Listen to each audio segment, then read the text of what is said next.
सड़क पे मुर्दा जाता है, महात्मा बुद्ध रथ पे जा रहे हैं। सारथी से पूछा कि ये कौन है और इसे क्यों बांध कर ले जा रहे हैं। सारथी ने कहा, युवराज इस पर ध्यान न दो, चलो अपन जिस कार्य के लिए चल रहे हैं। महात्मा बुद्ध ने कहा, इतना तो बताओ कि इस आदमी का कसूर क्या है, इसे बांध के क्यों ले जा रहे हैं। सारथी ने कहा कि युवराज ये आदमी मर चुका है, रोज लोग इसे जलाने ले जा रहे हैं। ये मरना क्या होता है?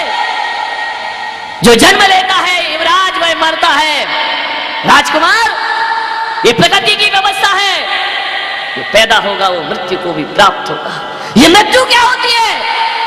एक बार जो इंसान दुनिया से चला जाए, उस शरीर से एक बार जो सांसें विदा हो जाती हैं, वो दोबारा लौट करके फिर वापस कभी नहीं आया करती हो। मृत्यु का अर्थ होता है शरीर का आत्मा से अलग हो जाना। युवराज जरा ये बताओ, क्या मैं भी मरूंगा? मैं तो राजकुमार हूं ना।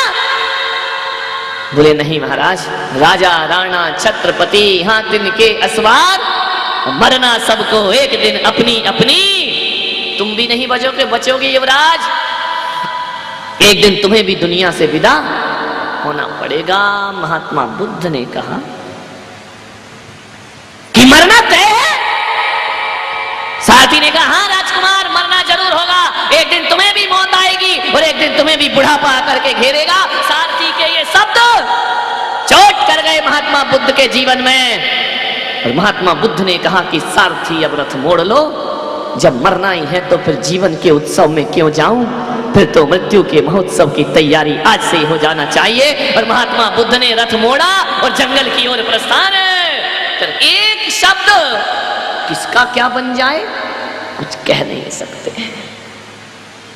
यदि 30 दिन के प्रवचनों में तुम्हारा जीवन नहीं बदला तो समझना भी मेरे मुख से तुम्हारे लिए ब्रह्म वाक्य नहीं निकला है। कब निकलेगा कुछ नहीं कह सकते। मंदिर से पूजन करके आने वाला बड़ा विद्वान, बड़ा शास्त्रों का पाठी पिता के चरणों में आकर के बैठ गया। पिता ने कहा कि नेमी तुम बड़े विद्वान हो, बड़े ज्ञानी समझते हो अपने आप को, इतनी भी अकल नहीं आती कि ये कुत्ता भी जब जमीन पे बैठता है तो पूंछ से झाड़ करके बैठा करता है, और तू इंसान होकर के बिना रुमाल लगाए जमीन पर बैठ गया। और इतना तो ध्यान रखता कि तेरे बैठने से कितने जीवों का वध हो गया, कितनों का जीवन छिन गया। अरे किस काम की तेरी पूजा, किस काम का तेरा पाठ? अरे तुझे तो जब भी बैठना चाहिए तो रुमाल से झाड़ के बैठना चाहिए। एक शब्द उनके दिल को चोट कर गए पिता के, और उन्होंने कहा कि पिताजी अभी नेमी चंद जब भी बैठेगा तो रुमाल लगाकर नहीं, जब भी ये नेमी चंद बैठेगा तो मयूर पिच्छिका लगा करके बैठेगा। और वह नेमी चंद एक दिन आचार्य विमल सागर बन करके दुनिया में खड़े हो जाते हैं। कब किसका जीवन बदल जाए कुछ कह नहीं सकते।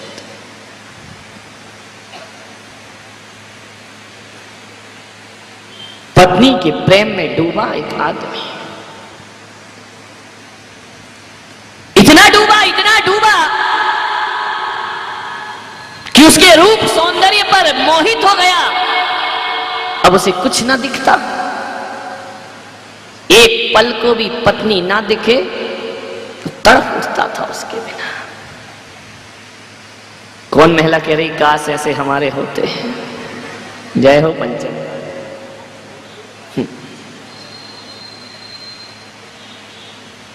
बहुत प्यार में डूब गया पत्नी के। एक दिन पत्नी पीहर चली गई, बहुत रोया कि तू मुझे छोड़ के मत जा। पत्नी ने कहा यार तुझे शर्म नहीं आती है? इतना तो मैं अपने माँ बाप को छोड़कर आई, जब नहीं रोई जितना तू रोता है। बोले देख रत्ना तू लौट के कब आएगी? तू जानती है मैं तेरे बिन ना रह पाऊंगा। रत्नावली ने कहा कि थोड़ा धैर्य रखो, मैं जाऊंगी कहां, लौट कर तो यहीं आऊंगी। नहीं रत्ना, तेरे बिन जीना मुश्किल है। विचार करिए, सोचिए आप। बोले कि रत्नावली मैं तेरे बिन नहीं जी सकता हूं। रत्ना ने कहा धैर्य रखो, दुनिया क्या कहेगी। मैं जानती हूं कि तुम मुझे लेकिन थोड़ी समाज की व्यवस्थाएं भी देखना पड़ती हैं। मुझे पीहर जाना होगा। चली गई पीहर।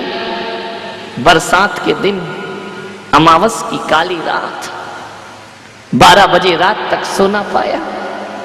12 बजे रात को भागा ससुराल की तरफ। एक बार तो मैं रत्ना को देखे बिना सो नहीं सकता हूं, जी नहीं सकता हूं, मुझे जाना होगा। मूसलाधार बारिश, वो कोई दिल्ली तो थी नहीं कि पूरा चौमासा बीत जाए और पानी को तरस जाए। वहां तो मूसलाधार झमाझम बारिश हो रही थी। अमावस की काली रात, बिजली चमक रही है। दौड़ा दौड़ा भागा, भागते गया। क्या देखता है कि नदी उफान पर है। सावन भादों की बरसात और नदियों का उफान, तटों को तोड़ करके बह रही है नदी। देखा कि मुझे जाना तो जरूर है, लेकिन जाऊं कैसे?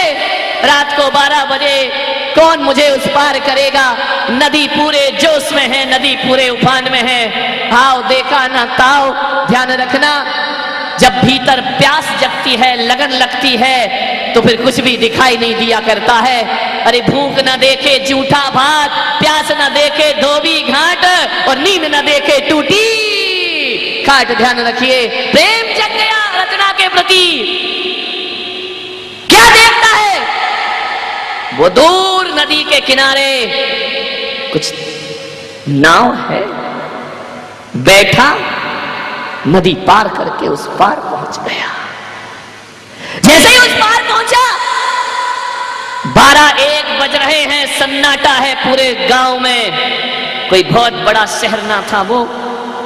गांव में कीचड़ों में, कीचड़ को फानते कूदते पहुंचा ससुराल में। क्या देखता है कि खिड़की खुली रखी है। मनी मन सोचता है कि रत्नावली, तू भी मेरे बिना नहीं रह सकती है, तू भी तो मेरा इंतजार कर रही है ना, इसलिए तो खिड़की खोल करके सो रही है। दरवाजे से जाऊं तो सास ससुर क्या कहेंगे कि 1 बजे रात को तू चला आया। कैसे जाऊं ऊपर? एक टिमटिमाता सा दिया मध्यम सा जल रहा है। खिड़की ऊंची है, चढ़ूं तो कैसे चढ़ूं? एक रस्सा लटक रहा है, रस्सा पकड़ करके चढ़ गया ऊपर।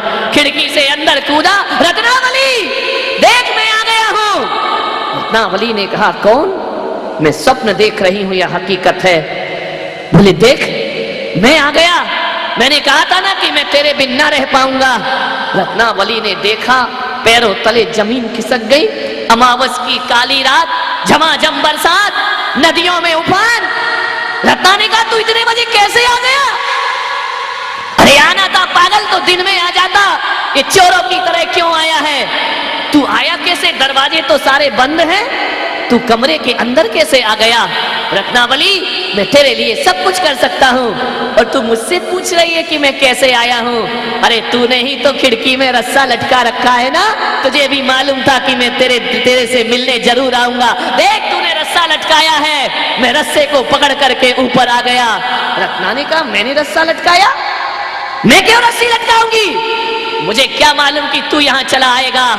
झांक करके खिड़की में से देखा रत्नावली ने, अरे रस्सा नहीं, वो अजगर सांप लटका हुआ था, जिसे रस्सा समझ करके ऊपर चढ़। रत्नावली ने कहा, इतना प्यार करता है मुझसे कि सांप को रस्सी बना लिया। और उफनती नदी में कोई नाव ना थी, कोई मुर्दा तैर रहा था। मुर्दा अर्थी सहत तैर रहा था। मुर्दे को नाव बना करके पहुंच गए तुलसीदास अपनी पत्नी के पास। रत्नावली ने देखा, इतना प्यार, इतनी चाहत, खरे मूर्ख नादान, शर्म आना चाहिए तुझे। ध्यान रखना, बड़ी विचित्र स्त्री रही होगी रत्नावली। आज की स्त्री होती तो कहती, इतना प्यार करता है, यही तो चाहते हैं कि पति मेरी मुट्ठी में रहे और मेरे इशारों पर नाचता रहे। कोई मरण धर्मा स्त्री होती तो कहती, कौन से जन्म का पुण्य था जो मुझे ऐसा पति प्राप्त हुआ है। वो कोई साधारण स्त्री ना रही। उसने देखा और कहा कि मूर्ख। रत्नावली, मैं मूर्ख? देख, इतना प्यार तो दुनिया में कोई किसी को ना करता होगा। रत्नावली ने कहा, यही देख करके तो हैरान हूं, ऐसा प्यार में डूबा है कि सांप को रस्सी बना लेता है और मुर्दे को नाव बना लेता है और तैर करके आ जाता है। अरे अनपढ़ गंवारिये, जितना प्यार मुझसे करता है इतना राम से कर लेता तो तेरा उद्धार हो जाता, तेरा कल्याण हो जा। मेरे पीछे लगा है हाड़ मांस का पोटला, इतना प्यार श्री राम से कर, तेरे जीवन का उद्धार हो जाएगा। इतनी चोट लगी कि जिसके लिए मैं सब कुछ करके आया, जिसके लिए मैंने तूफान और आंधियां पार की, वो पत्नी कहती है मूर्ख, जितना प्यार इस मरण धर्मा से करता है उतना प्यार अपने ईश्वर से करके देख। जा, यदि थोड़ी भी शर्म और लज्जा तेरे अंदर मौजूद है तो जा करके उस परमात्मा से इतना प्यार कर ले। विचार करिए, इस साधारण से स्त्री से प्रेम, जा अपने प्रभु से प्रेम कर। एक चोट लगी भीतर, ध्यान रखना, जब दीवानगी होती है, जब प्रेम होता है, लाख दुनिया समझाए समझ में नहीं आता है, गुरु समझाए तो भी समझ में नहीं आता है, इसको भी नहीं आ रहा, ना आएगा जिंदगी में समझ में। विचार करिए, सोचिए आप, समझ में ऐसे नहीं आता है। मालूम है समझ कब आता है? कि जिसके पीछे पड़े हो, जिसके प्यार में डूबे हो, जब वहीं से लात पड़ती है तब समझ में आता है कि जिंदगी में हकीकत क्या हुआ करती है। रत्नावली परेशान हो गई, कितना प्रेम, जा ईश्वर से कर। चोट लग गई, ऐसा बोलती है रत्नावली कि मरण धर्मा स्त्री से प्रेम करने वाला ईश्वर से प्रेम करे। क्या होते हैं ये नाम? रत्ना ने कहा कि जा, इतनी सी भी शर्म हया और इज्जत मौजूद है, लज्जा मौजूद है तेरे भीतर, तो निकल जा इसी रात मेरे घर से बाहर। ध्यान रखना, एक शब्द चोट कर गए, चले गए जंगल में। और रत्ना नहीं, हालांकि रत्ना भी रा से शुरू होता है और राम भी रा से शुरू हुआ करता है, लेकिन दोनों के नाम में बड़ा अंतर होता है। रत्ना रत्ना जपता है तो संसार में भटकता है, और राम राम जपता है तो बेड़ा पार हो जाया करता है। राम राम जपने बैठ गया, सकल कामनाओं को देता चुनौती, चला वियोगी। पत्नी के वियोग में डूबा, सकल कामनाओं को देता चुनौती, चला वियोगी। काम कामना और कामनी से निंदित होकर उपयोगी। बुझ जाती हृदय की प्यास, अगर गले लग जाती रत्ना, तो कैसे होते तुलसी हुलसी सुत तुलसी दास, अगर मिट जाती प्रेम पिपास। ध्यान रखिए, विचार करिए आप, राम राम जपा। जो तुलसी नहीं जानते राम को, एक दिन तुलसी ऐसे हुए कि तुलसीदास से पूछा कि राम मिले या ना मिले, आप क्या बने अपने जीवन में? तो तुलसीदास ने कहा कि तुलसी तुलसी सब कहें और तुलसी बन की घास। तुलसी तो एक पौधे का नाम है। अरे तुलसी तुलसी सब कहें और तुलसी बन की घास, और हो गई कृपा राम की तो बन गए तुलसी दास। ध्यान रखिए, सफलता है। एक पत्नी के वचन ने जीवन को मोड़ के रख दिया। अरे जीवन को बदलने के लिए पेड़ से टूटा हुआ पीला पत्ता, वो भी तुम्हारे लिए ब्रह्म वाक्य बन सकता है। और कभी कभी पीला पत्ता और मुर्दे और गुरु तो छोड़ो, कभी ऋषभ देव के लिए अप्सरा नीलांजना की मृत्यु ब्रह्म वाक्य बन करके खड़ी हो जाया करती है। कौन सा वाक्य तुम्हारे जीवन को बदल दे, कुछ कह नहीं सकते। सफलता की श्रेणियों पर चढ़ना है, सीढ़ियों पर। हर व्यक्ति कामयाब होना चाहता है, लेकिन कभी देखा है कि तुलसीदास ने कामयाबियों के लिए ऐसा जुनून पैदा किया कि सांप को रस्सा और मुर्दे को नाव समझने का संघर्ष भी उन्होंने सहन किया। संघर्ष के बिना कामयाबियां कभी नहीं मिला करती हैं। सफलताओं की सीढ़ियां को चढ़ना है, कई बार गिरते हैं, कई बार उठते हैं। मेरे भाई, आप भी यदि अपने बचपन में चलना सीखे हैं तो एक बार में चलना नहीं सीख गए हैं। कई बार घुटनों के बल चले हैं, कई बार गिरे हैं, कई बार मुंह टूटा है, कई बार टकराए हैं। तब जाकर के उंगली पकड़ के, गाड़ी पकड़ के चलना सीखा है। तब जाकर के आदमी के पैर मजबूत हुआ करते। कामयाबी, सफलताएं आदमी का जन्म सिद्ध अधिकार नहीं है, ध्यान रखना। मैं नहीं मानता हूं कि सफलता आदमी का जन्म सिद्ध अधिकार है, और ये जन्म सिद्ध अधिकार नहीं, ये तो कर्म सिद्ध अधिकार हुआ करता है। जो कर्म करता है, जो पुरुषार्थ करता है, उसे ही जीवन में सफलता मिलती है। अरे ध्यान रखना, आदमी सफल या असफल किस्मत से या बदकिस्मत से नहीं होता है। आदमी सफल और असफल जब भी होता है तो आदमी अपनी तैयारियों से होता है, अपनी लगन और अपने उत्साह से जीवन की ऊंचाइयों को प्राप्त किया करता। ध्यान रखना है, लकीरों में मत तलाशो किस्मत को। करो सकल पदार्थ या जग माही, कर्महीन नर पावत नाहि। कुछ तो करना होगा। धर्म योगी नहीं, अब कर्म योगियों की जरूरत है इस दुनिया में। हम श्रवण संस्कृति के लोग हैं, और श्रवण का अर्थ होता है जो श्रम से लक्ष्य को प्राप्त करता है वो श्रवण कहलाया करता। हम भाग्य से प्राप्त नहीं करते हैं, जो कुछ मिलता है परिश्रम से प्राप्त हुआ करता है। श्रम करो, परिश्रम करो,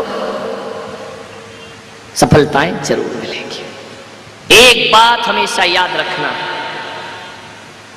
तन का बलिष्ठ और मन का कमजोर आदमी जीवन में कुछ नहीं पा सकता है। तन से पहलवान हो और मन कमजोर हो, कुछ नहीं प्राप्त कर सकता, कोई सफलता नहीं मिलेगी। और मैं तो कहता हूं कि तन से कमजोर आदमी, जिसके तन की एक एक हड्डियां भी गिन ली जाएं, लेकिन मन का बलिष्ठ होता है, तो जीवन के लक्ष्य को वह आदमी प्राप्त कर लिया करता है। तन नहीं देखा जाता है, यहाँ तो विल पावर देखा जाता है, आत्मविश्वास देखा जाता है। कौन कहता है कि एवरेस्ट की चोटियां कोई हिलेरी अपने पैरों से चढ़ता है? अरे पैरों से नहीं चढ़ता है, अपने हौसलों से एवरेस्ट की चोटियां चढ़ा करते हैं। कल्पना चावला यदि अंतरिक्ष में जाती है तो अपने हौसलों के दम पे जाती है। मानने वाले ध्यान रखें, मन बड़ा मजबूत। तो दिल्ली के बच्चों, तुम्हारे पास तो बहुत सुविधा है। आज एक सूत्र लेकर जाओ, चाहे बिजनेस के लाइन में जाना, चाहे सर्विस की लाइन में जाना, चाहे राजनीति की लाइन में जाना, किसी भी लाइन में जाना, कैरियर महान बनाना है, एक संकल्प करना। मैं तो कहता हूं भले एक दुकान करो, लेकिन ऐसी दुकान मत करना जो हजारों लगी हैं बाजारों में। अरे जिस भी मार्ग को चुनो, मरने से पहले उसकी ऊंचाइयों तक पहुंचने का प्रयास जरूर करना। कोई भी चीज खराब नहीं होती है, बिजनेस भी खराब नहीं होता है, सर्विस भी खराब नहीं होती है, संत का मार्ग भी खराब नहीं होता है, ध्यान रखना, राजनीति भी खराब नहीं होती है। किसी भी मार्ग पे जाना, यही प्रयास करना कि ऊंचाई पे मुझे पहुंचना है। बाकी ऐसे ढुलमुल लोग तो हजारों जीते रहते हैं। एक बाप ने कड़ी मेहनत करके दुकान बना दी। आप सोचिए, पिता ने मेहनत करके दुकान बनाई, आप पढ़ लिख गए, डिग्री प्राप्त कर ली, बीए कर लिया, बीकॉम कर लिया, फिर क्या किया आपने? जाकर के बाप की जमी जमाई दुकान पर बैठ गए और गुजार दी जिंदगी। शादी हो गई, बच्चे हो गए, बुढ़ापा आया, मर गए। ये जिंदगी भी कोई जिंदगी है मेरे भाई? अरे ये जीना भी कोई जीना है क्या? अपने पिता से कहना, पिताजी आपने अपनी मेहनत से दुकान खड़ी की है, तो मैं भी अपनी मेहनत से दुकान खड़ के दिखाऊंगा। अरे बाप की जमी जमाई दुकान पे बैठ गए तो कौन सा तीर मार लिया? अरे महान बेटा तो वो होता है जो बाप की छोटी सी दुकान को पढ़ाई लिखाई के बाद एक मॉल में बदल दिया करता है। वो बेटा सपूत बेटा हुआ करता है, बाप की संपदा को आगे बढ़ाता है। बनी बनाई पे बैठ गए, बाप कमाता है, एक मोबाइल ले लिया, कान में ईयरफोन लगा लिया, बाइक उठाई, यहां चक्कर लगाए, वहां चक्कर लगाए, यहां मुंह मारा, वहां मुंह मारा। ऐसे कैरियर नहीं बनेगा आपका, ध्यान रखना। अपने पिता से कहना कि पिताजी जब तक मैं नहीं कमाता हूं, आप मेरी जरूरतें पूरी कर रहे हैं, मैं आपसे कभी नहीं कहूंगा कि 40,000 का मोबाइल मुझे चाहिए। जिस दिन लूंगा, जिस दिन 40,000 का लेना होगा तो खुद की कमाई से लेकर के बताऊंगा। ध्यान रखिए, बाप की दौलत पे ऐश किया तो क्या ऐश किया तुमने? ऐसा तो जानवर भी अपनी जिंदगी जी लेता है। ऐसा प्रयास करो कि अपने माता पिता की संपदा को आगे बढ़ाते हैं। मानिए ध्यान रखिए, ऐसे बच्चे बनो। एक बच्चे को मैं जानता हूं, उसका जन्मदिन आया, उसके पिता ने बड़ी खुशियां मनाई, इकलौता बेटा था। बर्थडे पार्टी हुई, सारे स्कूल के दोस्त आए, मोहल्ले के पड़ोसी के लोग भी आए, बड़ा जश्न मनाया। केक काटा जा रहा था, बच्चे को बुलाया गया, 10,000 रुपए की ड्रेस लाए उसके पिताजी। मेरा बेटे का जन्मदिन है, 10 साल का बच्चा था भाई।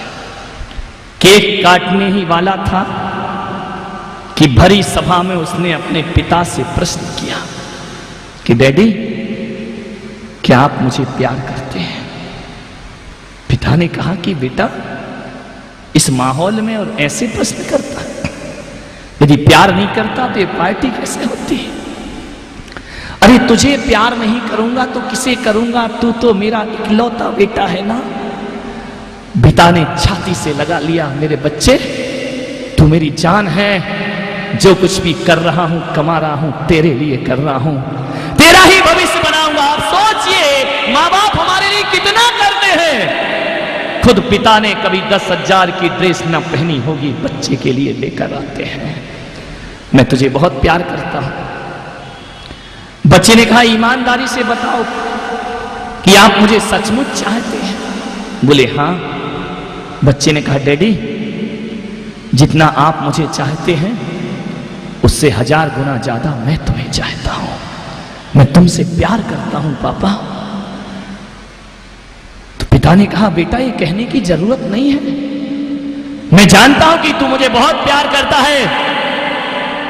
तो पिताजी, जब आप ये जानते हैं कि मैं तुम्हें बहुत प्यार करता हूं, तो आज मेरे जन्मदिन पर मुझे विश्वास दिलाए कि तुम मुझे कभी छोड़कर जाओगे तो नहीं।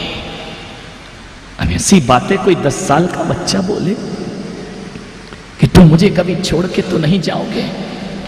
पिता ने कहा, बेटा, मौत पर तो मेरा अधिकार नहीं है, लेकिन जीते जी मैं तुझे कभी छोड़ के नहीं जाऊंगा, हमेशा तुझे अपने पास रखूंगा, एक पल भी तुझे अपने से दूर न करूंगा, और कभी स्कूल जाते समय दूर भी हो जाए तो मेरी धड़कनों में तेरा वास रहेगा। उसने कहा, पापा आप गलत कहते हैं, सचमुच मुझे कभी नहीं छोड़ोगे? बोले नहीं पापा, मुझे नहीं लगता है कि आप मुझे नहीं छोड़ोगे, छोड़ दोगे एक दिन तुम मुझे मौत से पहले छोड़ दोगे। बेटे ने कहा, पापा ने कहा, ऐसा कैसे बोल रहे हो? बोले, पापा आज मुझे वचन दो, मेरे जन्मदिन पर मैं बच्चों से निवेदन करूंगा, ऐसे बेटे बनकर के दिखाना। उस बच्चे ने कहा, पिताजी मुझे विश्वास है कि तुम मुझे समय से पहले छोड़कर चले जाओगे, और आज आपका ये बेटा कहता है कि मैं पापा के आशीर्वाद से और छाया से दूर नहीं रहना चाहता हूं। पापा यदि तुम मुझे प्यार करते हो तो आज ये बच्चा तुमसे कसम लेता है कि जो तुम सिगरेट पीते हो, सिगरेट पीना छोड़ दो, यही मेरे जीवन का सबसे बड़ा उपहार होगा, यही मेरे जन्मदिन का सबसे बड़ा। पापा आप सिगरेट पिएंगे, आपके फेफड़े खराब हो जाएंगे, और समय से पहले आप मुझे छोड़कर चले जाओगे, और मैं नहीं चाहता हूं कि मेरे पापा मुझे समय से पहले छोड़ करके। उस बाप के दिल में चोट पहुंची, सीने से लगा लिया बेटे को, आंसुओं से झरझर झरझर आंसू बहाए, बेटे के कंधे धो दिए आंसुओं से। बेटा भी लिपट कर रोया, मेरे पापा मैं तुम्हें कभी नहीं छोड़ पाऊंगा, बस एक बार विचार करो, अरे मरना है तो अच्छी मौत मरना, ये नशे की मौत मर के इस बेटे का दिल तोड़ करके दुनिया से विदा। मैं जानता हूं कि मरना तो सबको है, लेकिन कुत्ते की मौत नहीं, इंसान की मौत मरने का प्रयास कीजिए, ध्यान रखना। मान्यवर, पहली बात तो आपके जीवन में अवगुण ना हो, और दुर्भाग्य से यदि माता पिता के जीवन में अवगुण है तो माता पिता को मत छोड़िए, उनके अवगुण छुड़ाने का आप प्रयास करिए। तो आप इस भारत के सच्चे सपूत बन करके खड़े हो जाएंगे। आपके दोस्तों में अवगुण है तो उन्हें छुड़ाइए। अरे मेरे भाई, पाप से नहीं, पापी से नहीं, पाप से दुश्मनी करना सीखिए।